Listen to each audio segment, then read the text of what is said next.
Good morning, good afternoon, good evening, whatever suits you. Welcome back. I have not done a recording for a very long time. That is because I wanted to do a difficult one which you don't find too many places. The kind of things that I am going to be talking about, you wouldn't have listened to with respect to trading.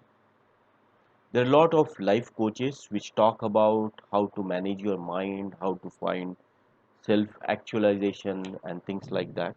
Some people go little ahead and talk about how you could earn a lot of money, but I am yet to find a coach who helps you do trading most effectively by utilizing all the capacity of your mind.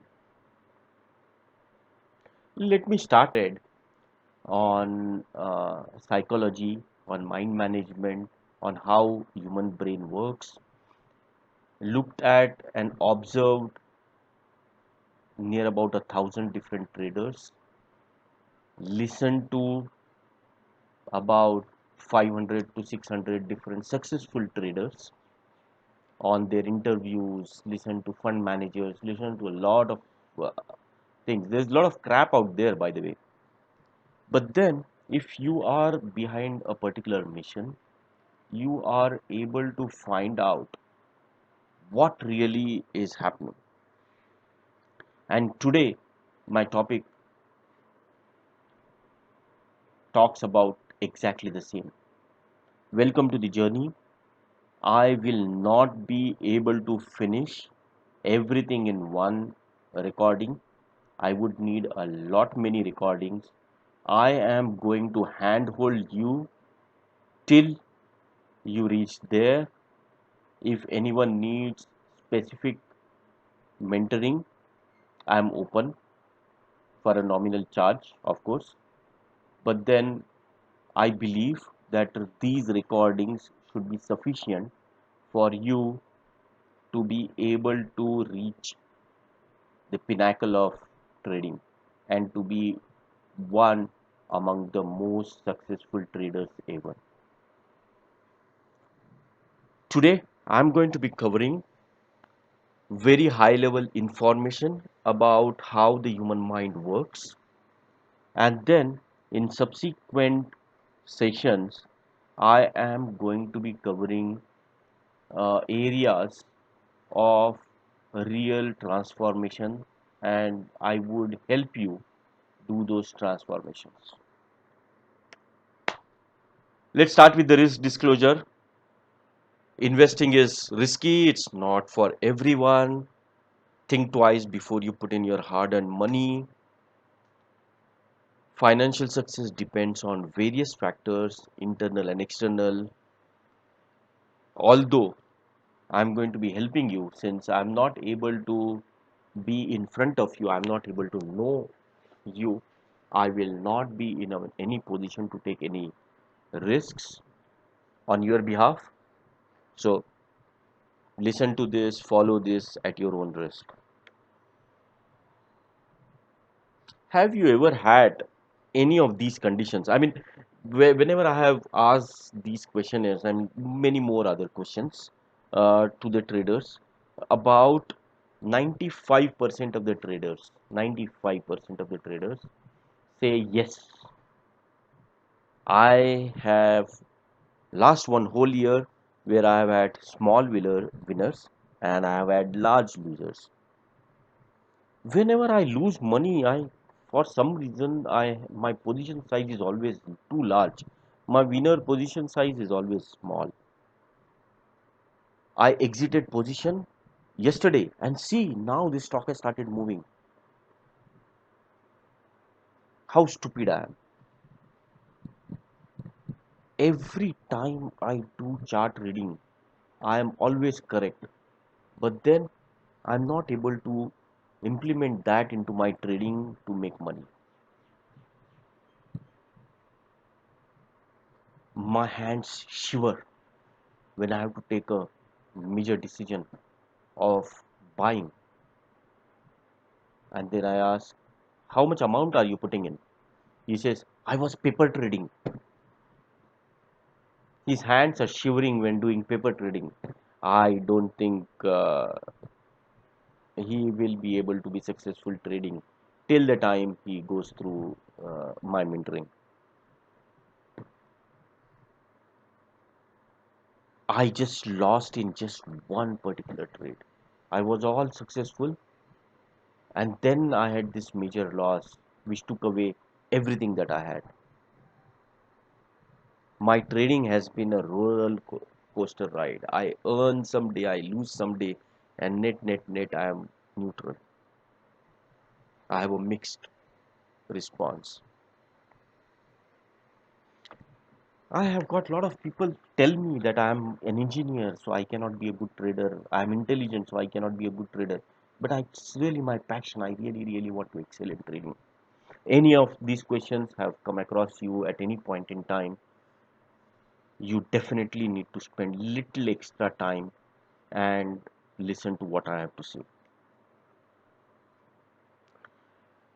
A lot of successful traders and trainers talk about these. There are basically three M's of trading. The first one is mind management, the second one is money management, and third one is basically the method to trading, which could be either technical or fundamental. People say mind management is 70%, some people say 80%, some people have gone up to extent of saying 90%. I have not yet heard a single person saying less than 70%. But then none of those trainers are actually telling you how. Just giving set of rules, following rules, yes, following rules help. But then when I have to make mistake, I will make mistake. And I need to understand why I'm making those mistakes. I need to understand how can I stop making those mistakes. Let's talk about it today. So, after a lot of research and after a lot of reading, understanding human behavior, the trader's human behavior, trader's mind, this is what I have come out with. This is my own proprietary. So, if you are going to be using this anywhere, please take my permission. The very basic is the human limitations that we have. We have grown over millions of years learning and understanding the things around us. You need to understand we were always an animal on the grassland with all the risks around us. So if I see a tiger around my corner, the first thing I have to do is react, not respond, react and start running. Now, when I see a lot of people around me, lot of coaches, lot of life gurus, and they say, don't react, please respond. How can I stop reacting? Bloody, I have been doing that for millions of years, and that is the only thing which has survived me for so many years. How can I suddenly stop reacting and responding? So that is the basic DNA of almost all of us. The second one, since our childhood, we have been observing and understanding things around us. Those understanding and observations have built a belief system, a value system around us. This belief system, many a times I have seen, sabotages everything that you have. You might build a huge castle, and suddenly, for some reason, you trigger a belief system which says money is root of all evil. Done. And that guy will knowing unknowingly get into everything to make sure that he loses every penny that he has. So that is the second one. The third one is using our own way of thinking, our own reactions, plus our beliefs and value system, analyzing the reality or perception of reality. What I see is what I understand, and most of my decisions are based on that perception of reality. And then, with all these things happening in, there are those emotions which come in playing. Those who watch IPL or cricket really passionate. If you were supporting your team, let's say you are a fan of KKR, and then KKR loses big time to MI. After the game, you ask this guy to go and do trading. I bet he will make a lot of mistakes because a lot of negative emotions are there with him, and these emotions are actually secreting lots of hormones, which are the ones who are triggering the wrong neurons in their brains, making them to take bad decisions. I'm going to be talking about all these four things in little more details. I already talked about most of my decisions are actually based on the emotions at that time. This is my own experience. All my major losses in trading have happened due to some or the other emotions overpowering me. Either I was overconfident, or there was greed, or I hoped, I had fear of being wrong. That's a big thing. Most of the intelligent and successful people, why they are not successful in trading, is because they have got a lot of fear of being wrong. They are not having fear of losing money. They have got fear of being wrong. So they are not able to let or cut the losses short.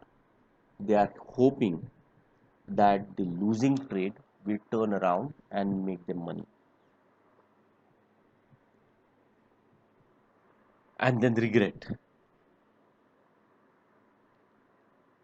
of losing previous opportunity. I am today I'm going to be very superficial. We will get into details and we will get into real core action items in subsequent readings, and I'm going to be sharing this PPT. The most dangerous emotions or feelings for trader are hope, greed, overconfidence, fear, regret, need to be right, what will people say, underconfidence, need to be different. Markets are going up, everyone is long, but I have need to be different than the crowd. So what I do, I short. Not because I believe that I am contrarian, not because my rule game plan says that be contrarian. I do it just because I want to be different from the group.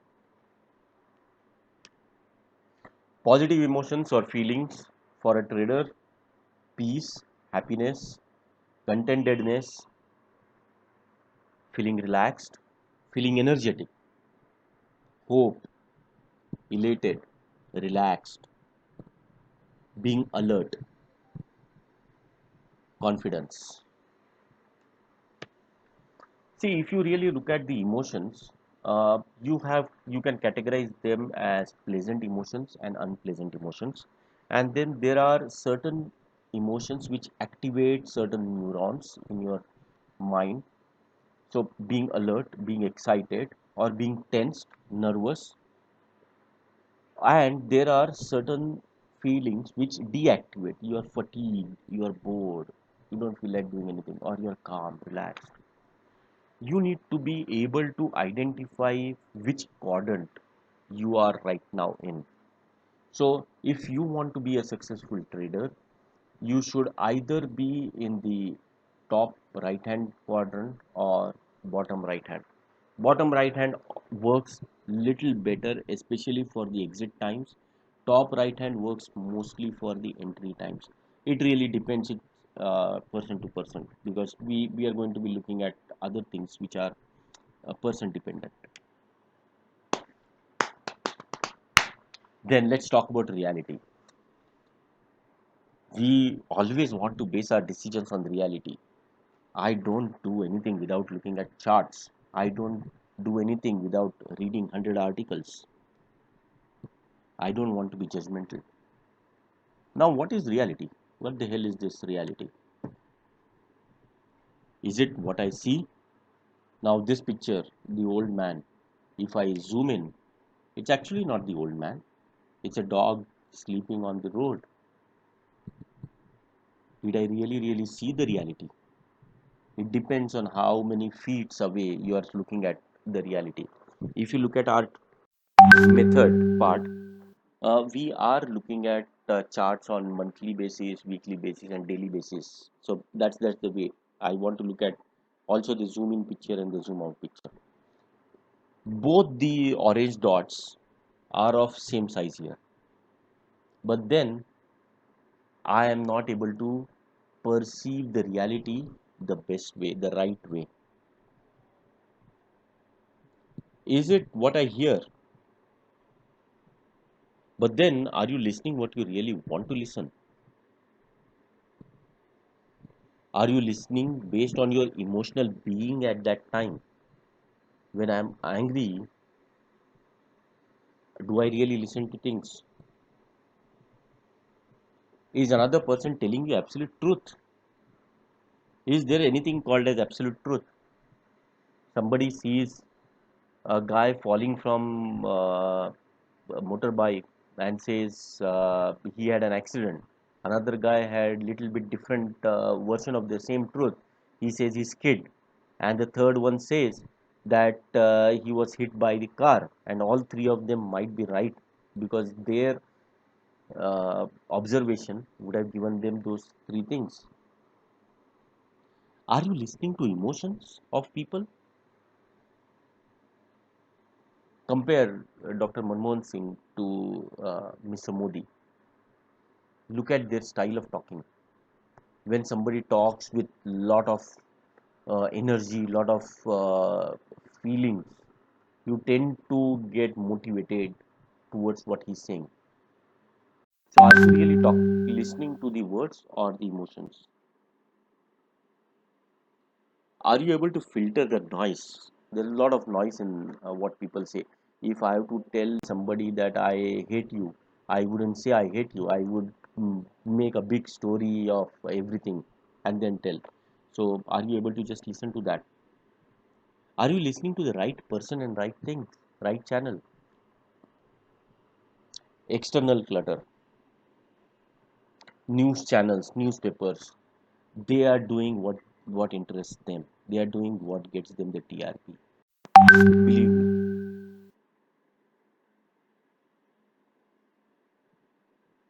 Twitter, WhatsApp, Facebook, YouTube, everything. People are telling what they want to tell you and not what you should be listening to.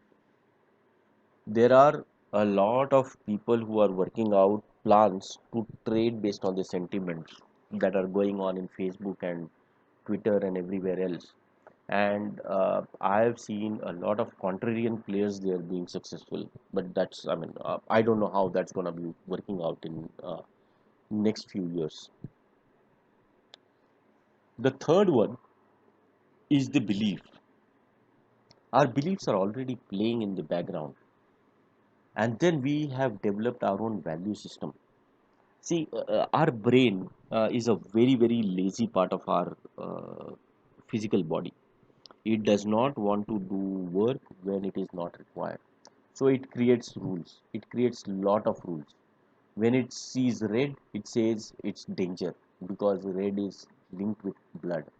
And when does it get linked? probably in the childhood with some experience, or it could be 35 million old linkage that could have been working on me.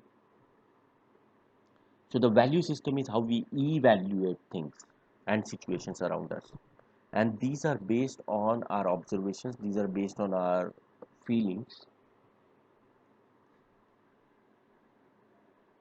So these are some of the limiting beliefs and value systems that I have seen.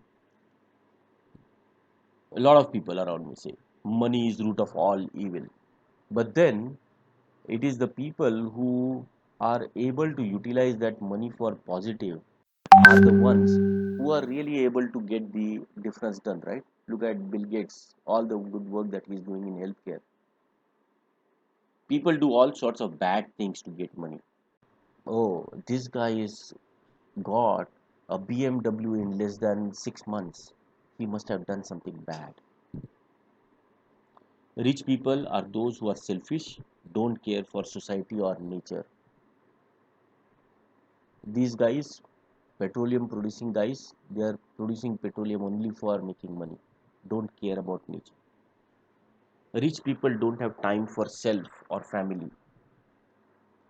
You're taking away basic necessities from someone to create your wealth. Mostly a lot of traders have this limiting belief. They think that there is a poor trader around the corner who is losing his hard earned money just to make you good money. That's a belief, and that's a limiting belief. We cannot be having that kind of belief. When I get rich, I have to struggle to keep that money. So why to have it? Relationships suffer when you are rich. Then there's another which is very close to the traders. Trading is a negative sum game, hence no one can become rich. Somebody has to lose, somebody has to win, and then you both have to pay the brokerage to the broker. So broker will get richer, but all the traders will always make losses.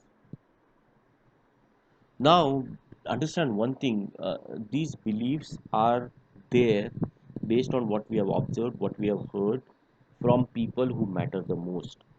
It's not that those people wanted to teach you wrong things, but they themselves had this problem. And these beliefs really don't have any scientific backing to it. So, what I would be doing is helping you out in changing these limiting beliefs and replacing them with lots of positive beliefs, which will empower you to be one of the most successful traders. And believe me, these are there's no backing up of any scientific fact for the belief. For example, money is the root of all evil. My father used to say this, my mother used to say this, and that's where I got this. But then at the same time, when it came to choosing the career path, the same parents, the same mother and same father came back to me and said, oh, you know, you should be doing engineering because that's what will help you earn a lot of money. Huh? But you only told money is root of all evil. Why you are telling me to get into engineering which will give me a lot of money? Point to note, right? Now this is a subject which is the most interesting subject, and this goes in uh, based on how we as a human being or as a society as an animal are really wired inside of us. I'm not going to talk about any of the scientific jargons. So don't worry about right brain, don't worry about left brain, don't talk about the way women think, don't talk about the way men think. But these are the very basic paradoxes of life. These are the way we actually think. Do you know that we make more than about 80,000 decisions every day? We make about a lakh decisions every day. Do I need to scratch my nose Should I wear this color shirt? Should I go in a cab or should I drive my own on my own? There are so many small and large decisions that we are taking. Should I open the tap now or should I open the tap little later? I mean, there are thousands and thousands of decisions which we are taking, and that leads to we liking choice. We want to have control, but then we don't have too much of choice. We don't want to have too much of choice because we hate missing out on something else. So let's say you give me an option to go to an ice cream parlor which has only 3 ice cream flavors and an ice cream parlor which has got 12 ice cream flavors. Okay, I want to choose the one with 12 ice cream flavors.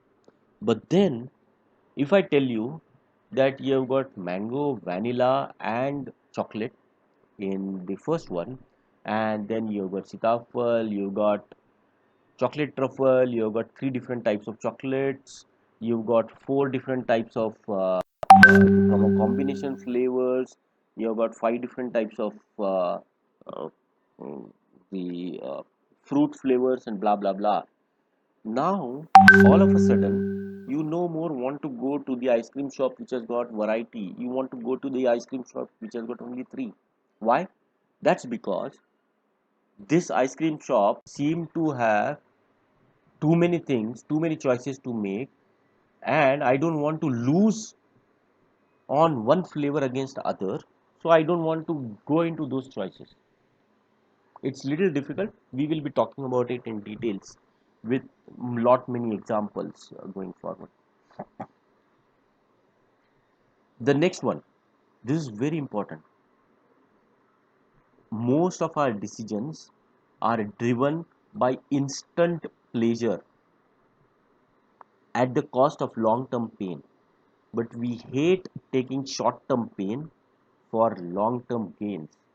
See, a lot of scientists, the human mind readers, and all those people would say human rejects pain, and he would do things which will give him pleasure.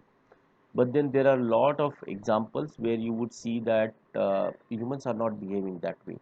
But if you look at it from the time span, is it an instant pleasure or a delayed pleasure? Most of us by nature want to take decisions which give us instant pleasure. I'm not saying everyone. The reason is because this is the base. Okay, on top of it you have got your own belief systems, and if your belief system contradicts with this thinking, you might actually be taking another decision, and that is what we are going to be working on. It's good to know limitation of a human mind and then create a little bit different evaluated value system which will empower us to be successful. The third one, most of our decisions are based on relative comparison. If there is no relative comparison, we are not able to take a decision. Everyone says, I want to do good investment. Uh, Please explain me what is good investment. Now he starts talking about, you remember Infosys, if I would have bought in this year, it would have given so much. And against of that, if I would have bought something else, that would have given me a little bit of a different things, relative comparison. A lot of times, the decision is first made and then that relativity sets in. So there was a very nice, interesting experiment done of getting the evaluators of merchandise, and they were given 5 exactly same merchandise, and these are the experts. Okay, and they were told that they have to rate these. They everyone rated them 1, 2, 3, 4, 5. Nobody said that they are the same, and they also had reasons why something is soft, something is very nice, something is good, something is bad. On other experiment, uh, the very expert wine testers. I mean, this, by the way, if somebody is interested, this is one of the most highest paying jobs in the world. Okay, wine testing. So, some of the very best wine testers were given multiple wines without giving any description. They were fairly correct in their analysis of which wine is better, which wine is not good. But then somebody had an experiment where he changed the tax, the cost of the wine, and made one of the cheapest wine to be most expensive wine. And believe me or not, most of the wine testers said that expensive wine was the best wine that they have ever tasted. So we need relativity, we need cost of money, there are a lot of things, and they take decisions, and then the reasons that they gave are not the cost. The reasons that they gave is the aroma of wine and blah blah blah. I'm not an expert there, so let me not get in there. The last one, which I could not miss, this should have been probably the first one. We are very risk averse. So let's say you've got $1,000. I give each one of you $1,000, and then let me do one thing. Let me actually make you listen to the expert who has come out with this with proof. Just give let's give little bit of a time. Oops, that should be here. That's just right behind this guy. Enjoy. Intuitions in action. So imagine that right now I handed each and every one of you 1,000 US dollars. So 10 crisp $100 bills. Take these, put it in your wallet, and spend a second thinking about what you're going to do with it, because it's yours now. You can buy whatever you want, donate it, take it, so on. Sounds great, but you get one more choice to earn a little bit more money. And here's your choice. You can either be risky, in which case I'm going to flip one of these monkey tokens. If it comes up heads, you're going to get $1,000 more. If it comes up tails, you get nothing. So it's a chance to get more, but it's pretty risky. Your other option is a bit safe. You're just going to get some money for sure. I'm just going to give you 500 bucks. You can stick it in your wallet and use it immediately. So see what your intuition is here. Most people actually go with the play it safe option. Most people say, why should I be risky when I can get $1,500 for sure? This seems like a good bet, I'm going to go with that. You might say, that's not really irrational. People are a little risk averse, so what? Well, the so what comes when we start thinking about the same problem set up just a little bit differently. So now imagine that I give each and every one of you $2,000, 20 crisp $100 bills. Now you can buy double the stuff you were going to get before. Think about how you'd feel sticking it in your wallet. And now imagine that I have you make another choice, but this time it's a little bit worse. Now you're going to be deciding how you're going to lose money. But you're going to get the same choice. You can either take a risky loss, so I'll flip a coin. If it comes up heads, you're going to actually lose a lot. If it comes up tails, you lose nothing. You're fine, get to keep the whole thing. Or you could play it safe, which means you have to reach back into your wallet and give me 5 of those $100 bills for certain. And I'm seeing a lot of furrowed brows out there, so maybe you're having the same intuitions as the subjects that were actually tested in this, which is when presented with these options, people don't choose to play it safe. They actually tend to go a little risky. The reason this is a So, what she's saying is, if I have nothing to lose, and if I have to make a choice to either get 500 or get an option of either 1000 or 0, I would choose 500. But then, if I have something to lose, I tend to take the risky bet. There's a very interesting experiment that they have done on monkeys. Let me just have you see that also. rational is that we've given people in both situations the same choice. It's a 50-50 shot of 1,000 or 2,000 or just $1,500 with certainty.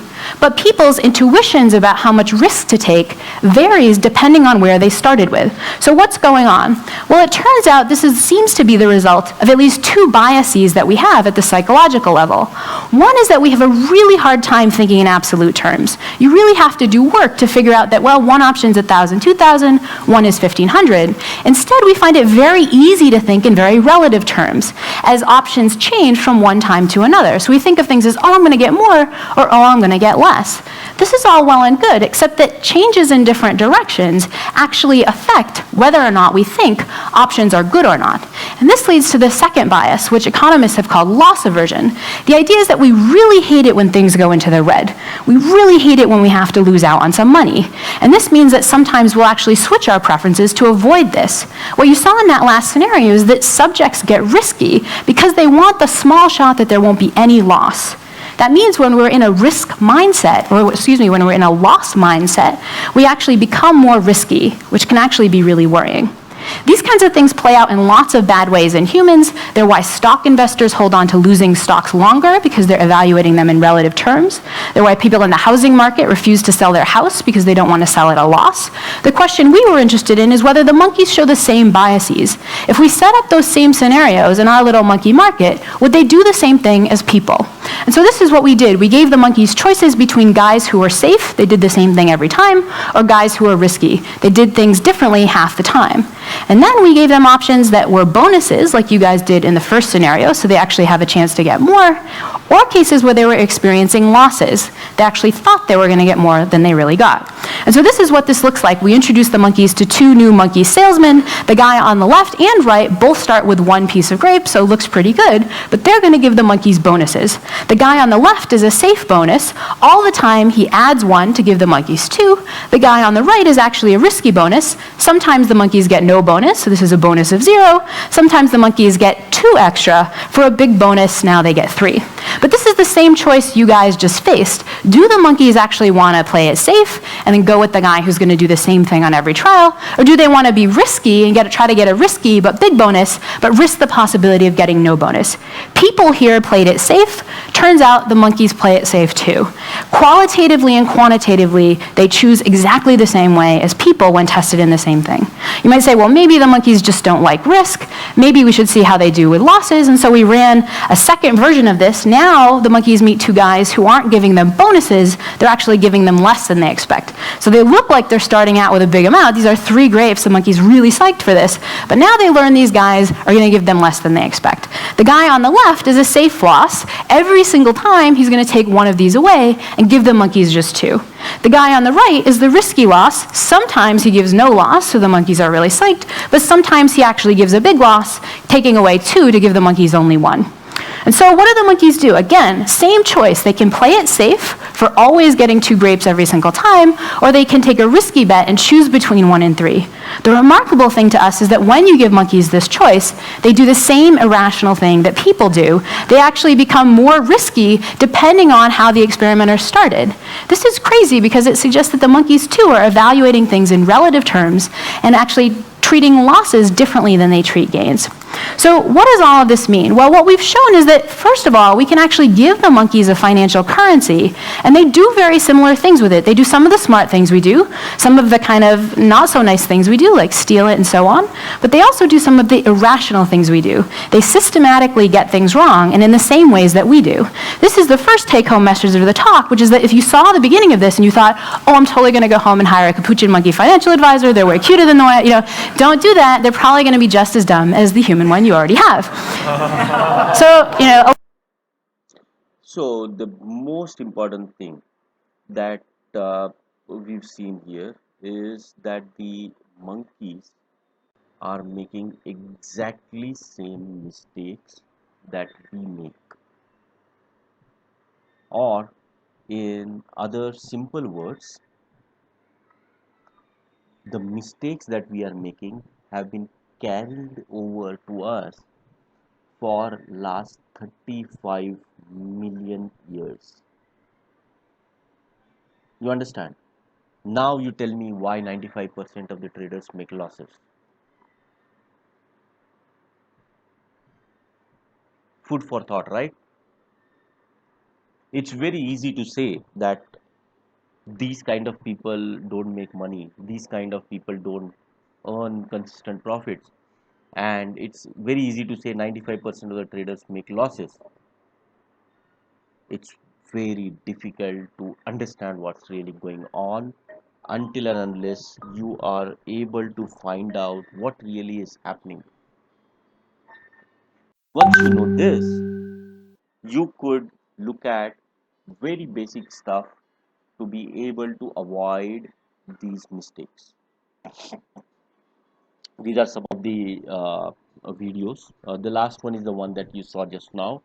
There are tons of them, and lot of research has been happening in this area. So please keep your eye on that. I would be sharing many of them. Then, if you really look at our most of our decision making and the way we think, these are the biggest paradoxes of personality that you would see, and not everyone is exactly the same. The first one says, I need absolute certainty. I hate when someone else cooks my food because I don't know whether he's going to put the right quantity of salt or not. I hate when my subordinate is doing coding. I have to do it myself because I need certainty, I need control. A lot of times I don't want to watch the same movie again and again. Why? That's because I need variety. I want to try new clothes. I want to try new makeup because I need variety.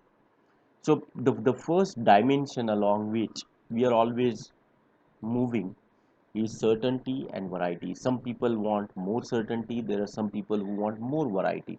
There are people who love going trekking to Himalayas and everywhere else. Those are the people who need variety all the time, they need challenges all the time. And then there are people who want to be sitting on a couch watching the same TV channel every day, listening to the same music every day. Those are the people who love certainty.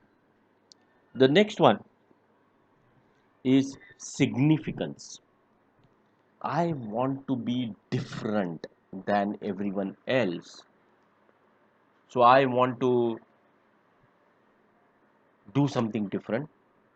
In the school, in colleges, you would see those two, three specific guys who would love to be doing something different. Some kids want to learn magic tricks because he wants to stand out of the crowd. Some kids want to do football because he wants to do something else. I mean, he wants to be significant compared to the others that are there around him. But then, at the same time, I don't want to stand too away. I want to be having connection. I want to be representing a group or people around me. I want to be associated with somebody, with something. That's where most of the terror, the most of the negative things that would come in. The group mentality is really, really dangerous. Then there are two needs of the spirit. The first one is growth.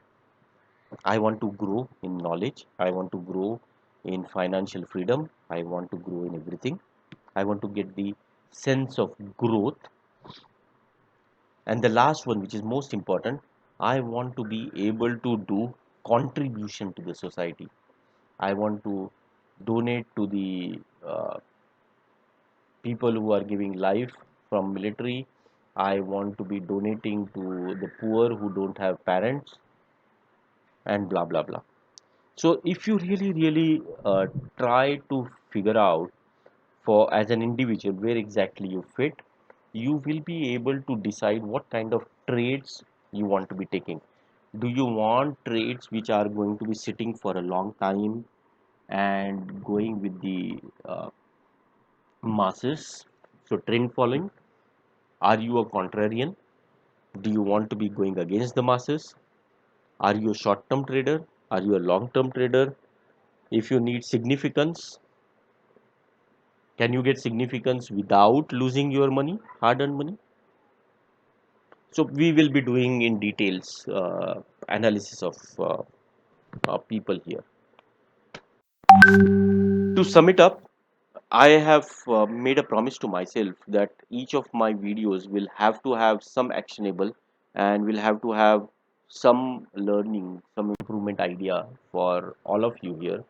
So that's why I am giving these 7-step formula. But believe me, this is not complete. This does not have all the details. So if you want to start following something from today, tomorrow, please start it. But then each of these things will be dealt in details over next few weeks, probably few months. Believe me, this is not a small subject. And then you will get better and better on these.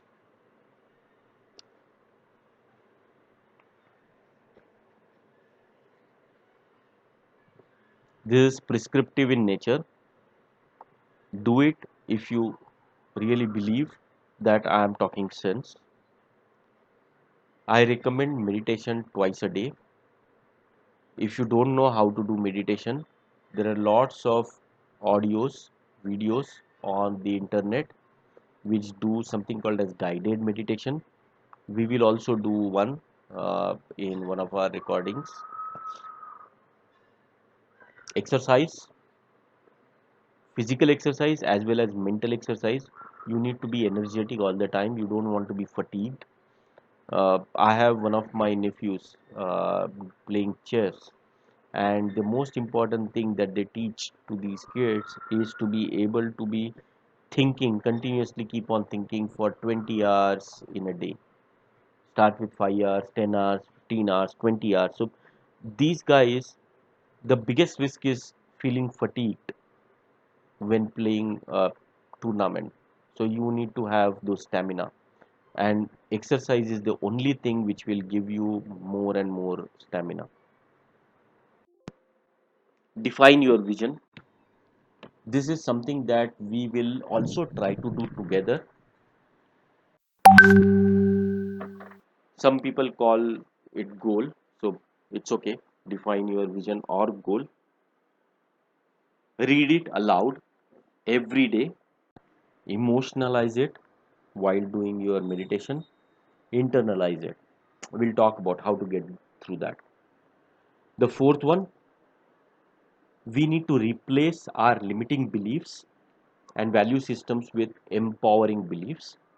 So we will be creating affirmations. You could even create affirmations. For example, you had money is root of all evil.